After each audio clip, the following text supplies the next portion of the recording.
What's going on, guys? BossOp86 here, back to another video, and today I'm here to do my AEW Dynamite.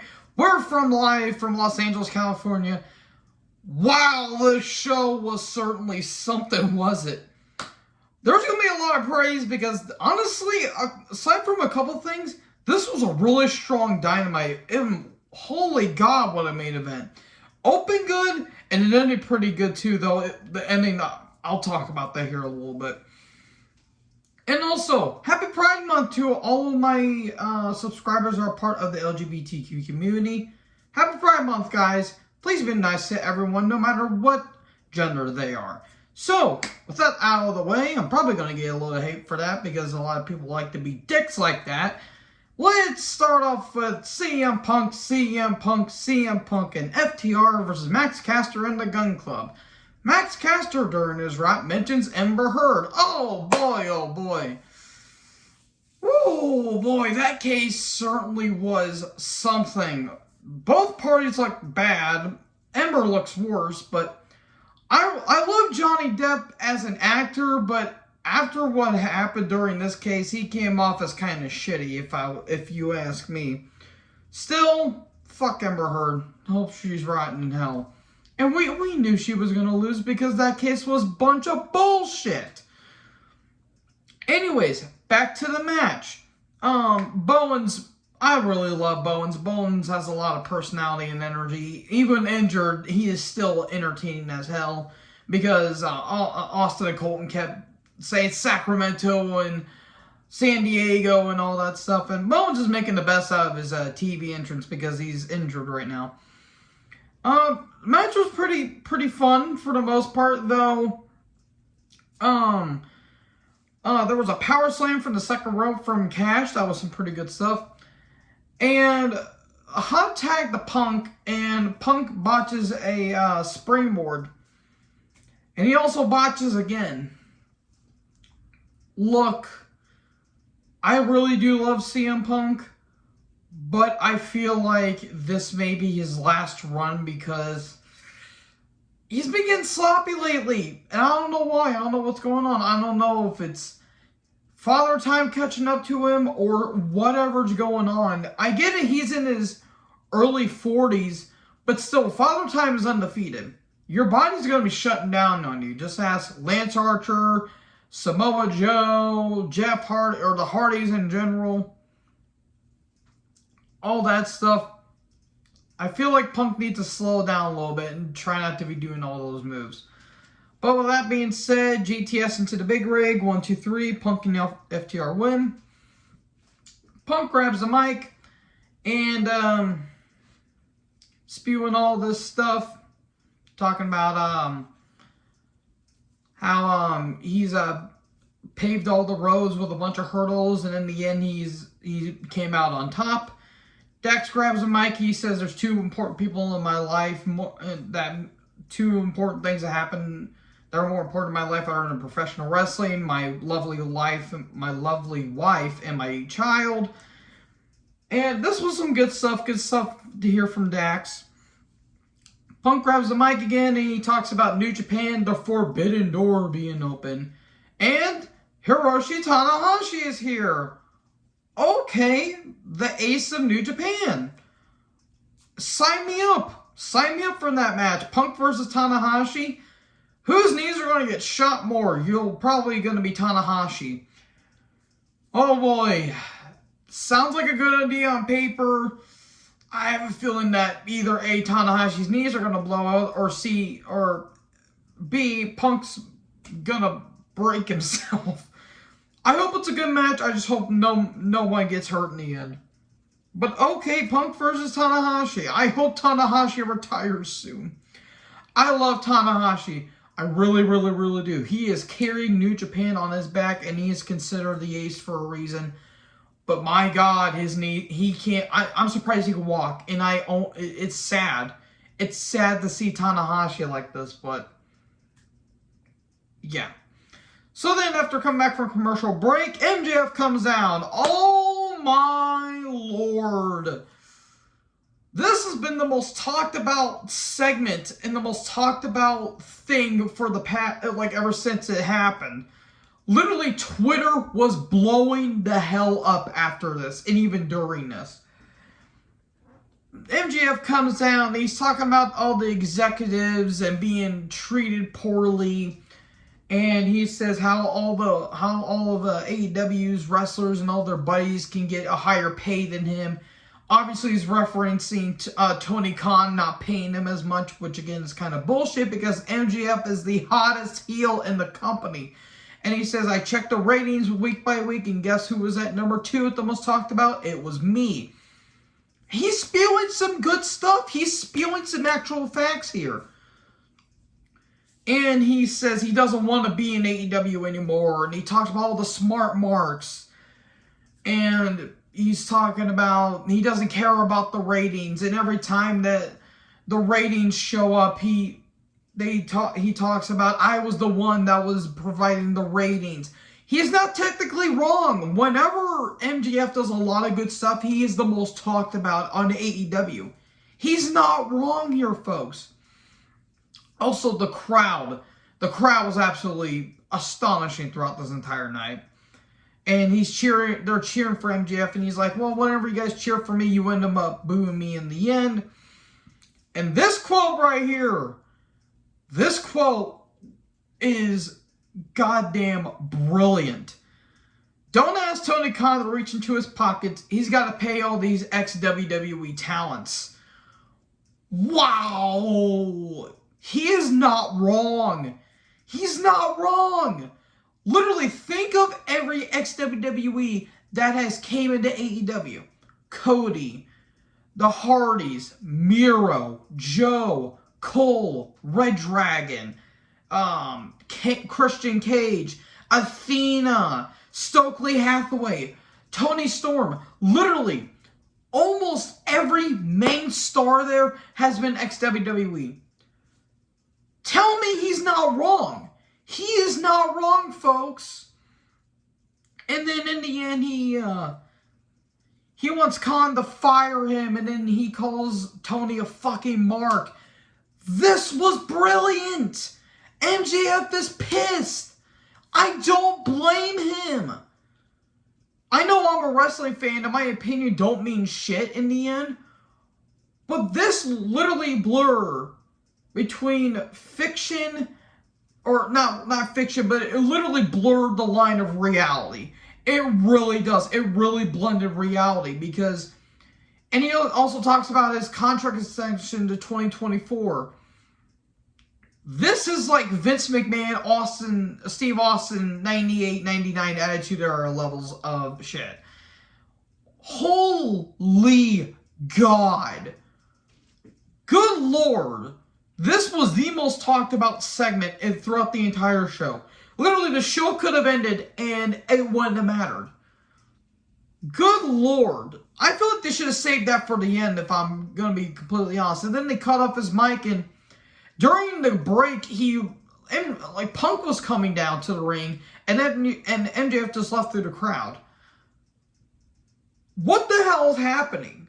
I seriously don't have any words for what just happened. Wow, that was unbelievable. So anyways, after that, yeah, good luck following that. We're going to recap of Tanahashi arriving, and then Johnny Elite comes down. And then Miro is in a cell, I think. He says the Redeemer is back. Okay, Elite versus Miro. Miro's first match since Full Gear of last year. Very, very odd, but at the same time, Miro kind of needed a break, so I don't blame him for that. I love Morrison, a.k.a. Nitro, a.k.a. Impact, a.k.a. Muno, a.k.a. Johnny.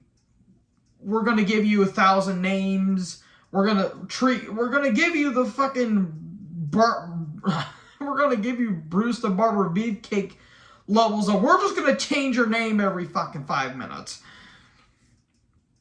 But at one point during the match, Miro goes to move out of the way from a top rope something, and then Morrison just hits him with basically a double stomp, and Miro kind of no-sold it. Look, I get it. Botches happen all the time, but come on.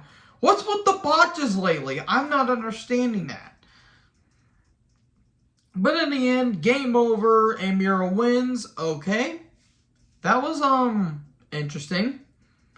I'm surprised, Lana didn't show up because CJ Perry was, hinting that she was going to show up. Apparently she didn't. So anyways, we had a recap of the Anarchy in the Arena bullshit, and then Jericho Appreciation Society come down. And he says, whenever it's sports entertainers versus professional wrestlers, sports entertainers always win. And, God.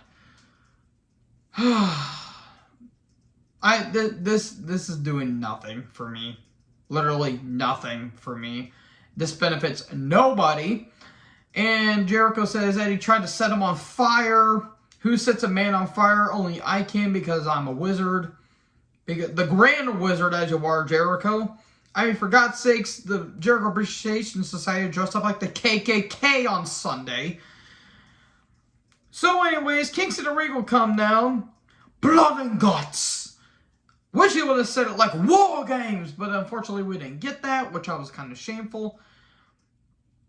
And and Jericho's like, yeah, no, you ain't getting that. And then Hagar, Parker, and Menard. I'm glad Menard's okay because, Jesus, he was gushing at Double or Nothing. They attack Kingston, and Ortiz attacks Jericho, sockball to the face. And he cuts a little bit of Jericho's hair. And Jericho says, are you crazy? Are you mad? And he says he wants a hair match at Road Rager. Okay, Ortiz versus Jericho in a hair versus hair match. Okay, I'm pretty sure Ortiz is losing, or Jericho might lose because his hair's starting to thin. And he says, you know what? You want that blood and guts match? You got it. Okay, here's a question. What was the point of the Anarchy in the Arena match then? You could have just had a regular 10-man tag, and in the end, Jericho Appreciation Society would have still won. What was the point of doing Anarchy in the Arena? It's kind of like when the Inner Circle took on the Pinnacle, which after they did Blood and Guts, they did Stadium Stampede. Why couldn't they just do Blood and Guts, and why couldn't they just do Stadium Stampede and then Blood and Guts? It's this, but somehow done right? Again, what was the point of Anarchy in the Arena? I don't know. And then we get a recap of Joe at Double or Nothing, checking on his shoulder. And then Dunn, Lethal, and the big tall motherfucker attack him. A.K.A. Sanam saying, look, bless him. He is trying. They gave him nothing. They did not give him a chance. He was doomed from his debut. And it's so sad because I'm sure he's a nice guy, but this is doing nothing for me. Anyway, speaking of doing nothing for me, Red Dragon, the Bucks, and Hikuleo taking on Jurassic Express, Christian Cage, Matt Hardy, and Darby Allin. Okay, cool. 10-man tag, and I don't care. Cole's on commentary. It's a typical spot fest match because it involves the Bucks. Whoop-de-doo. Super Cake Party! Woohoo! And at one point in the match, Hikuleo lands on his head. How did he not brain himself? And just a whole bunch of moves and bullshit. There was a spear from Cage off the apron to Hikuleo. I thought that was kind of cool. And then high-low on the Lizard Man, as JR would say. And a Meltzer driver and Dragon Boy 1, 2, 3. Okay, Hikuleo, the Bucks, and Red Dragon win. Okay, cool. And then looked like Cage was going to turn heel, but he didn't, which is weird. We get a recap of the triple threat at Double or Nothing, where, again, the champs retained, which doesn't really sit well for me. Swerve and Lee are backstage. There were people there. I did not catch their name, and I apologize. Nothing against them. I just don't know what this was. After we win tag gold, they'll finally swerve in our glory. Okay. Tony's on the stage, and then Athena shows up, and she says, all streaks are meant to be broken, and I'm going after Jade Cargill. Jade Stokely and the baddie sections arrive. I about said selection for some reason. They arrive. And Stokely says, nah, you ain't doing that. But they are going to be having a match on Rampage, though, for the title. And Anna Jay and Strickland show up, and it's just a yelling match. The security show up, and they pull them apart. Wardlow versus J.D. Drake. Okay. Wardlow's basically like Goldberg, but somehow more agile and more athletic. JD tried to hit some offense in, but Warlow was just hitting him with meat hooks left, right, and center. Powerbomb Symphony ×2. 1, 2, 3, and Warlow wins. I like JD Drake. He's getting in shape, and I would like to see him get a little more TV time. And then Tony gets in the ring, but before he says anything, Sterling and security show up. It's a lawsuit for all the people he's been attacking. Does he not realize that Wardlow has been handcuffed and he's been basically like a slave for MJF for the past number of months? And also, he's all elite. He's been with the company for more than 2 years, and now all of a sudden he's all elite. Look, I get it, long-term storytelling, but at the same time, what the hell? So anyways, a powerbomb to his security member. Okay. Lambert, Sky, and Paige are backstage, and they talk about Dante Martin. And Sky says, "Well, you'll be enjoying your vacation. You won't be taking this title from me." And he goes to do but Martin says, "No. He says, "I'll prove to you that I am better than you, and I'll be doing that by taking your title." Okay, they're having a match on Rampage. That'll probably be a damn good match. Baker and Hayter, god damn Jamie Hayter. Woo. Anyways, I lost my train of thought. Took on Ruby Soho, and Tony Storm. Tony Storm, god damn it. Whew. Jeez, what's the third one looking great tonight? I mean, the match itself was fine. At least the women got featured. Jamie Hayter again, god Jesus, Lord have mercy. She took a pretty nasty bump on the outside where everyone was taking pretty stiff shots here tonight. Where Ruby did a crossbody on her to the outside, and the sound of it sounded pretty rough. And towards the end of the match, Ruby's almost has a lockjaw on her. But Hayter looks to go hit Tony, and then she almost hits Baker. And then Tony takes her off the apron. Hayter looked like she landed on her face without putting her hands up. And then the end, Destination Unknown, 1, 2, 3, and Ruby pins Baker. Okay, that was unexpected. I thought Ruby was going to take another pin, but no, she eventually wins. But Hayter attacks with belt shots, and there you go. Okay. Main event time. Garcia versus Moxley. Regal and Jericho on commentary, and they argued like an old couple. We get a rundown card of what's happening on Rampage, and I think what's happening next week. Vince Vaughn and Macaulay Culkin are in the crowd. I thought Vince Vaughn died. Not even kidding. Yeah, Vince Vaughn, he played Norman Bates in the 1998 remake of Psycho. That was terrible. Yeah, Vince Vaughn as Norman Bates. Vince Vaughn as Norman Bates.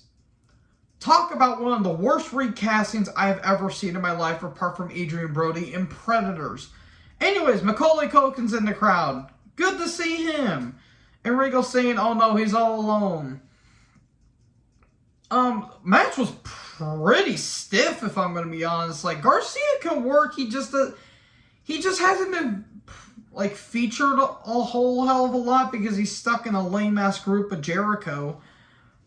And it sucks too because looks like they were going to do something with him, and I kind of feel like he doesn't have like personality per se. But anyways, Moxley got opened up because of the stitches. That looked pretty brutal. There was an X-Plex on the steps. Ouch. How is Garcia still walking? And Garcia's going for, he looks like he's about to put the sleeper on, and then there was a table bump, and the table didn't even break. I am the table. And then Jericho comes down, and God damn it. I about pissed my pants because this was the funniest shit I've seen. Eddie comes down, and he's running, and it looks like his pants went around his ankles. He falls and trips trying to get to Jericho. I swear to God, I never laughed so hard in my life. In the end, a paradigm shift, bulldog choke, and Moxley wins. And he says, Eddie, you are one of the craziest son of bitches I've ever worked with, and I love it. And he's like, hey, Jericho, blood and guts, Moxley wants in. And there you go. Fade to black. What the hell was this show? Like, this was a good show, but there were some, like, what did I just watch moments. So anyways, let me know in the comment section below what you guys thought about this episode of Dynamite. Make sure to like, comment, subscribe. Join the herd. I'll talk to you guys next video. Peace out.